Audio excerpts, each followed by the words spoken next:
หมอยาเพราะรักท่านอ๋องไร้ใจตอนที่56หลี่ซื่อเข้าวังหมุยเฟยและเฉินเซี่ยวเซี่ยวเปิดม่านมุกเดินออกไปหมุยเฟยพูดขึ้นเบาๆว่าเหนียงเหนียงความจริงเป็นอย่างไรกันเพคะซูหลิงหลงไม่มีความทะเยอทะยานวางแผนก่อการกบฏแน่นอนเพคะฮองเฮามองไปทางทั้งสองคนด้วยสายตาเรียบเฉยก่อนที่สายตาจะมาหยุดตรงใบหน้าของเฉินเซี่ยวเซี่ยวเป็นคนสุดท้ายวันนี้พวกเจ้าทั้ง3 คนได้เตรียมการเล่นเกมกับเป็นกงแล้วจะไม่ให้เป็นกงตอบแทนหน่อยหรือเฉินเซี่ยวเซี่ยวคุกเข่าลงหม่อมฉันขอรับผิดได้โปรดเหนียงเหนียงลงโทษพะยะคะไม่จำเป็นต้องทำให้เรื่องมันซับซ้อนอีกพะยะคะเรื่องนี้หากมีส่วนเกี่ยวข้องกับหลี่ซื่อต้องทำให้ผู้อื่นตื่นตกใจแน่พะยะคะเป็นกงไม่กลัวว่าจะทำให้ผู้อื่นตื่นตกใจมากแค่ไหนหมุยเฟยเจ้ากลัวอะไรล่ะน่าประหลาดใจเสียจริงหากพวกเจ้ากลัวหลี่ซื่อแล้วทำไมวันนี้ถึงได้นำทุกอย่างโยนใส่ตัวของหลี่ซื่อล่ะหรือคิดว่าราชวงศ์ไม่มีทางปล่อยให้เรื่องนี้กระจายออกไปอย่างนั้นหรือคิดว่าพวกเจ้าคิดว่าจะปกปิดทุกคนในใต้ล่าได้เมื่อครั้งหน้าประตูจวนเฉินเซี่ยวในคราวนั้นเซี่ยวหลี่โม่ได้นำใบหย่าออกมาพวกเจ้าก็พากันโกรธเคืองไม่ยอมเชื่อว่าหลี่ซ่วนหยุนแม่นางที่พวกเขาเคารพนับถือจะเป็นคนเช่นนี้เพียงแค่ขัดขวางทุกคนไม่ให้พูดอะไรออกมาหากวันนั้นเซี่ยวหลี่โม่ไม่ต้านทานอย่างบ้าคลั่งผลสุดท้ายจะเป็นอย่างไรเฉินเซี่ยวจะคาดเดาออกไหมฮองเฮาพูดอย่างตรงไปตรงมาไม่ให้ความเคารพต่อเกียรติและศักดิ์ศรีของหมุยเฟยและเฉินเซี่ยวเซี่ยวแต่อย่างใดใบหน้าของเฉินเซี่ยวเซี่ยวได้แสดงออกถึงความสับสนพูดไม่ออกคำพูดของฮองเฮานั้นเขาไม่กล้าแม้แต่จะแก้ต่างเลยแต่อย่างใดเขารู้ผลกระทบต่อหลี่ซื่อดีดังนั้นถึงแม้ว่าเรื่องนี้จะดูขัดตาเขาไปก็ตามแต่กลับหาเหตุการณ์ที่น่าเชื่อถือมาโต้แย้งเหตุผลของนางไม่ได้มีแต่ขโมยเท่านั้นถึงจะต้องรับผิดอย่างร้ายแรงแต่น่าเสียดายแผนการนี้ได้ล้มเหลวลงแล้วหลีโม่ที่หลบซ่อนตัวอยู่ด้านหลังแอบฟังการเคลื่อนไหวภายนอกอย่างเงียบๆต่อมาก็มีข้าหลวงเดินขึ้นไปข้างหน้าแล้วมาพาหล่อนออกจากฉากกั้นออกไปตรงไปยังตำหนักตะวันตกเมื่อเข้าไปในตำหนักตะวันตกแล้วกลับเห็นซือถูเย่ที่กำลังนั่งดื่มชาอยู่บนเตียงในตำหนักตะวันตกอยู่ก่อนแล้วขาทั้งสองข้างไขว้กันนิ้วเรียวยาวที่กำลังถือแก้วน้ำชาลายครามของจีนสีฟ้าขาวได้เคลื่อนไหวมันเบาๆก่อนจะเอียงคอมาด้านข้างเล็กน้อยแสงสว่างจะโคมไฟบนกำแพงทำให้รัศมีใบหน้าด้านข้างของเขาดูละมุนละไมยิ่งขึ้นเขามองไปทางนางด้วยสายตาอ่อนเพลียก่อนจะยื่นมือไปกวักมานี่หลีโม่แปลกประหลาดใจกับท่าทางลึกลับซับซ้อนของเขาหมุยเฟยและเฉินเซี่ยวเซี่ยวเพิ่งจะออกไปได้เพียงไม่นาน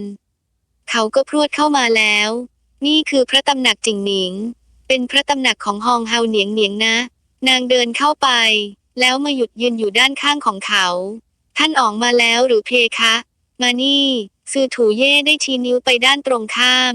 ให้นางนั่งลงถึงอย่างไรหลี่ซื่อก็ยังไม่เข้าวังมาในเร็วๆนี้หรอกเจ้านั่งดื่มชาเป็นเพื่อนเปิ่นหวางหน่อยละกันดูเหมือนเขาจะคุ้นชินกับการออกคำสั่งเกินไปหน่อยเพียงแค่เสียงที่เรียบเฉยจนกระทั่งโทนเสียงก็ล้วนแล้วแต่อบอุ่นทั้งสิ้นแต่หลีโม่กลับรู้สึกได้ถึงภัยคุกคามแทนนางยังคงนั่งลงอย่างว่าง่ายซือถูเย่จึงได้เทชาให้แก่นางจากนั้นก็เลื่อนไปไว้ด้านหน้าของนางแล้วตรัสสั่งข้าหลวงว่าไปนำของทานเล่นสัก2-3อย่างมาสิขอที่อ่อนๆนะหลีโม่เงยหน้าขึ้นแต่กลับไม่ได้พูดอะไรออกมาเขาจึงพูดขึ้นอย่างเรียบเฉยว่าเปิ่นหวางหิวแล้วกินของว่างเป็นเพื่อนเปิ่นหวางสักหน่อยเถอะเขาหิวหรือไม่เขาไม่รู้แน่แท้แต่หลีโม่นั้นรู้ว่าตัวเองหิวแล้วจริงๆหลังจากที่เข้าวังมาได้2 วันดูเหมือนนางจะยังไม่ได้เสวยอาหารเลยสักมื้อเอาแต่รับมืออยู่อย่างเดียวนางไม่ใช่คนประเภทที่มีเรื่องแล้วจะเสวยอาหารไม่ลงเช่นนั้นตรงกันข้ามยิ่งมีเรื่องลำบากใจเท่าไหร่ก็ยิ่งเสวยอาหารมากขึ้นเท่านั้นไม่เสวยอาหารจะมีแรงไปรับมือกับสถานการณ์ที่ลำบากทั้งหมดได้อย่างไรกันใช้กิริยาอย่างคำว่ามาลายหายไปจนหมดสิ้นเสมือนพายุหอบเอาเศษปุยเมฆมาอธิบายมารยาทในการเสวยอาหารของหลีโม่ก็คงจะดูไม่เกินจริงสักนิดเดียว ซือถูเย่อดที่จะหยุดมองนางไม่ได้ก่อนจะขมวดคิ้วแล้วพูดขึ้นว่าเจ้านี่ดูไม่เหมือนกับธิดาของทุกคนเลยสักนิดเดียวจริง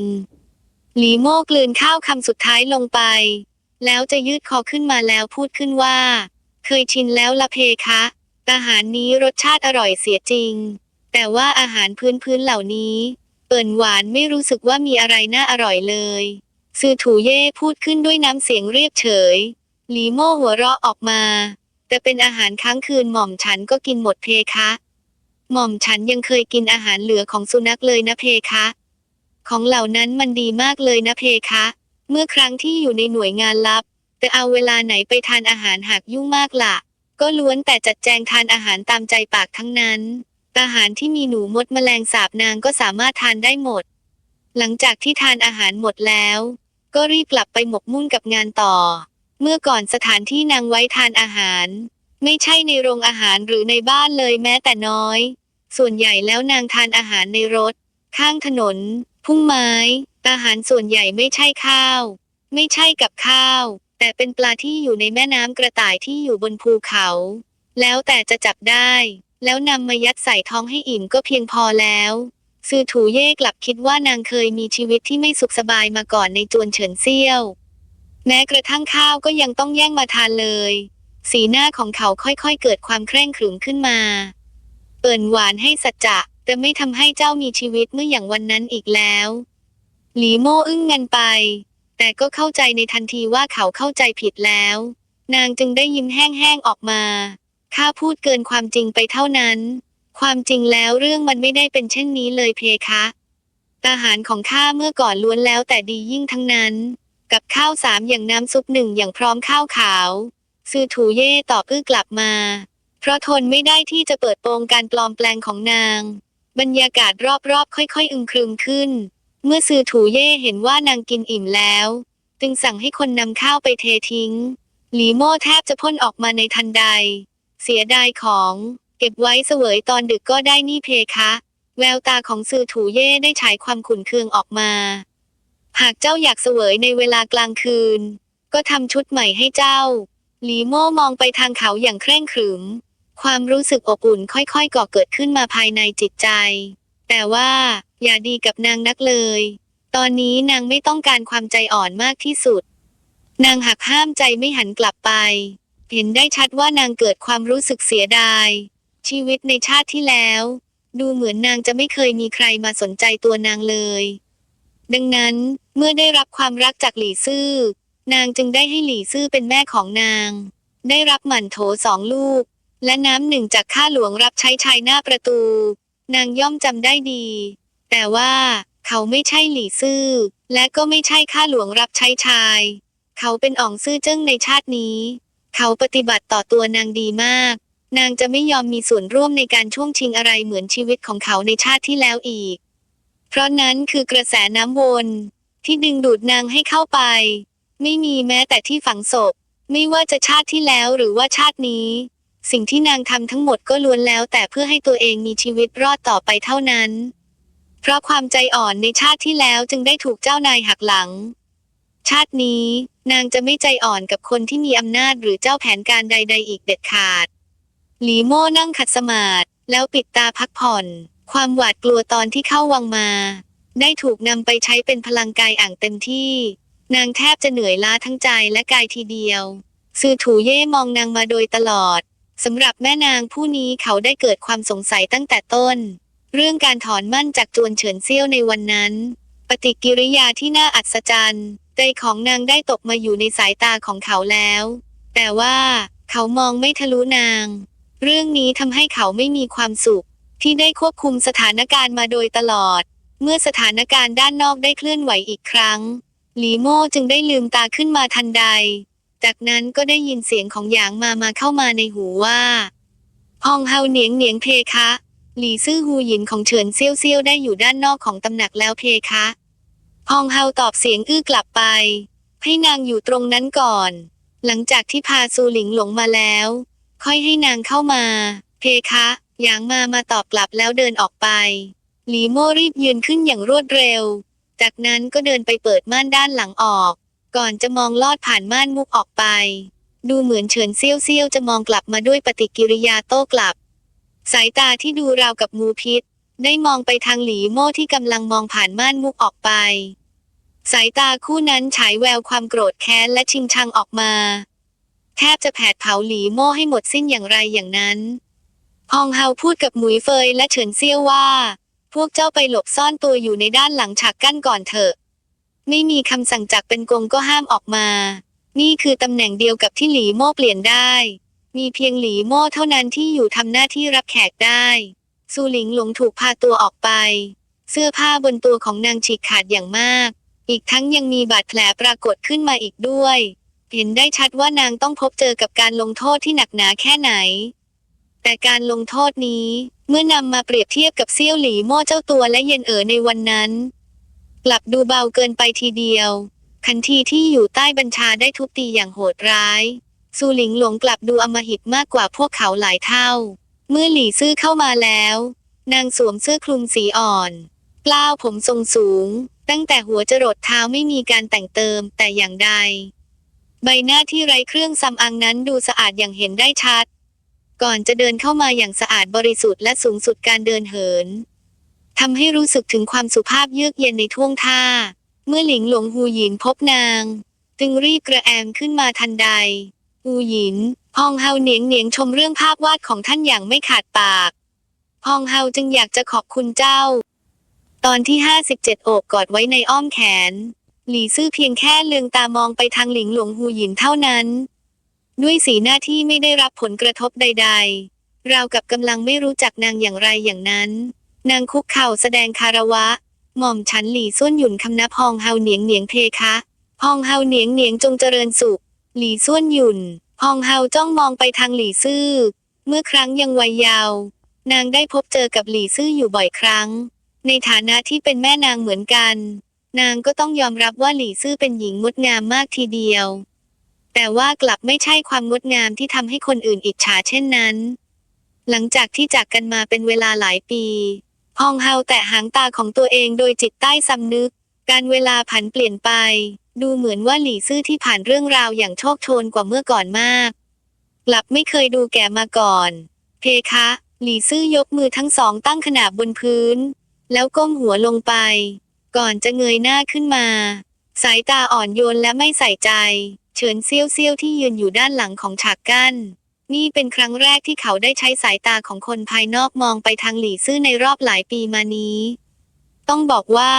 นางและซูหลิงหลงคุกเข่าอยู่เบื้องหน้าหากไม่ต้องพูดถึงซูหลิงหลง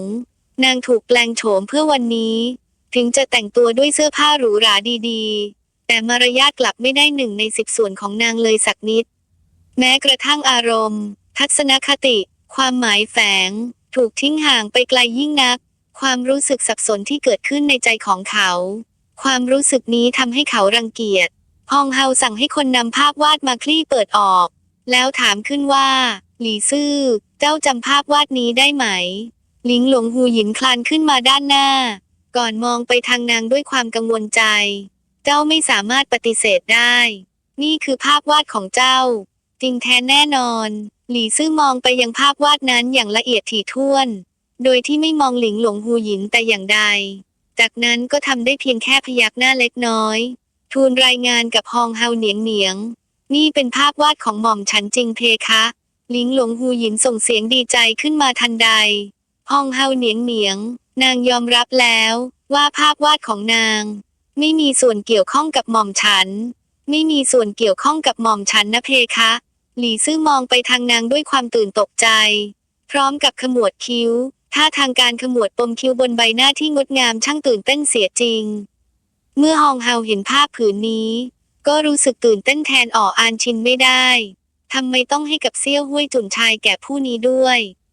หมุยเฟยมองไปทางเฉินเซี่ยวที่อยู่ข้างกายโดยจิตใต้สำนึกแล้วพูดขึ้นด้วยความอนิจจังว่าน้องชายเจ้านี่จริงๆเลยลูกพี่ลูกน้องใบหน้าของเฉินเซี่ยวเคร่งขรึมขึ้นไม่รู้ว่าสมองกำลังคิดอะไรอยู่กันแน่หลิงหลงฮูหยินมองไปทางฮองเฮาด้วยความกังวลใจน้ำเสียงที่ดูตื่นเต้นได้พูดขึ้นด้วยอาการสั่นเทาว่าเหนียงนางยอมรับแล้วท่านไต่สวนนางก็ได้เพคะ ว่าเรื่องทั้งหมดนี้ไม่มีส่วนเกี่ยวข้องกับหม่อมฉันฮองเฮาบันดาลโทสะออกมาหลี่ซื่อเจ้าช่างกล้าหาญมากกล้านำภาพวาดมาโค่นล้มราชวงศ์อย่างเงียบๆเช่นนี้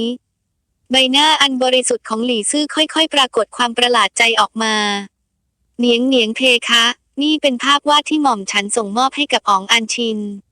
ไม่ได้มีเจตนาจะโค่นล้มราชวงศ์แต่อย่างใดนะเพคะลิงหลงฮูหยินที่คุกเข่าอยู่บนพื้นได้กระแอมลำคอแล้วพูดขึ้นว่าดอกแพรเบ่งบานดอกชบาหุบในภาพวาดของเจ้าหมายถึงว่าตระกูลเว่ยจะเจริญรุ่งเรืองขึ้นมาใหม่ในใต้ล่านี้ดอกชบาหมายถึงเสียงเรียงนามของไทจู่เจ้าต้องการโค่นล้มราชวงศ์เจ้าตั้งใจก่อการกบฏลิงหลงฮูหยินฮึกเหิมขึ้นมาดีจริงๆเลยพระเจ้าทรงเห็นใจช่วยเหลือนางแล้ว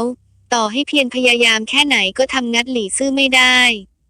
นึกไม่ถึงว่าตัวนางเองจะมาตกม้าตายในภาพวาดของตัวเองฟ้าช่างมีตาเสียจริงลิงหลงฮูหยินกำลังตื่นเต้นดีใจอยู่ภายในใจนั้น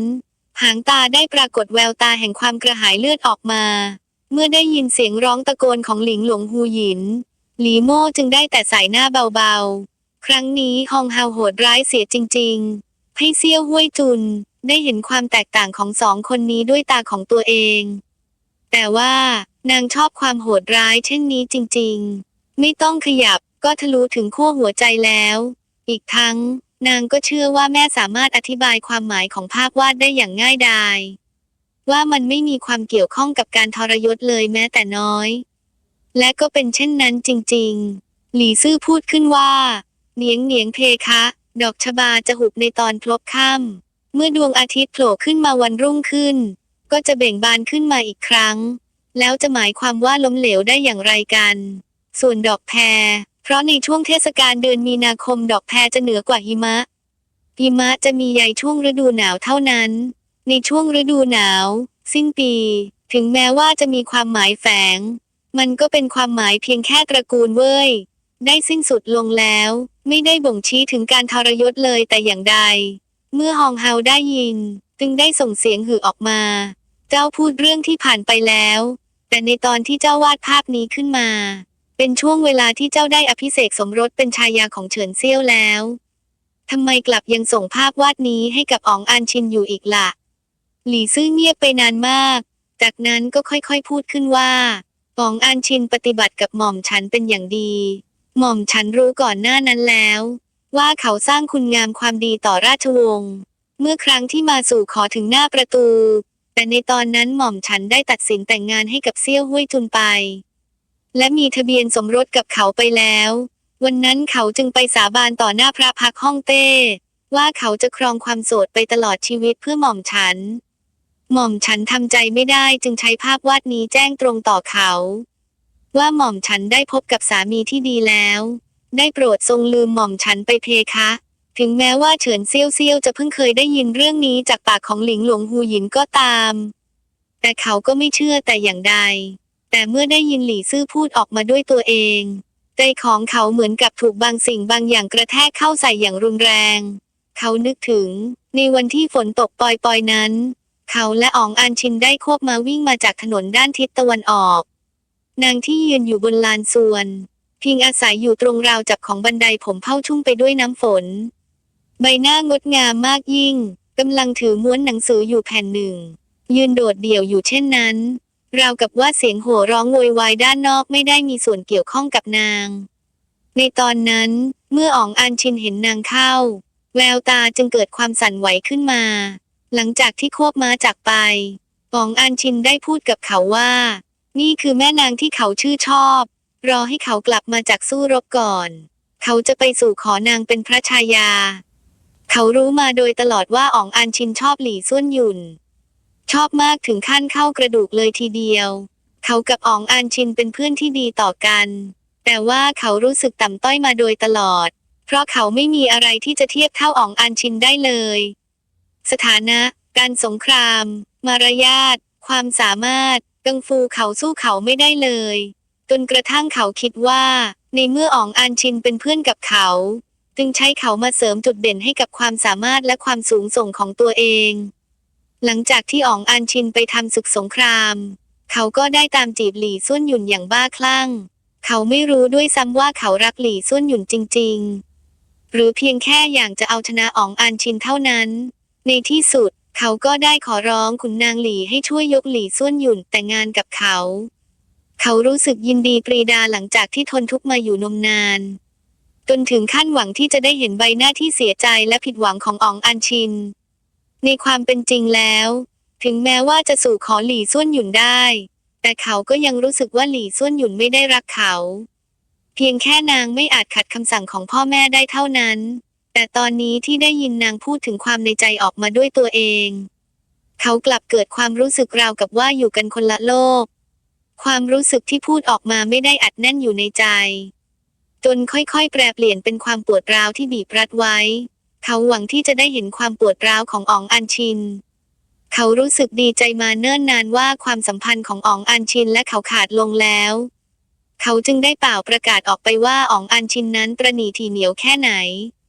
มีภาพหนึ่งมันมักจะปรากฏขึ้นมาตรงหน้าเขาในเวลาว่างในตอนที่เขาเปิดผ้าคลุมสีแดงของนางออกดวงตาของนางไม่ได้สีดำคลับเหมือนหางม้าแต่อย่างใด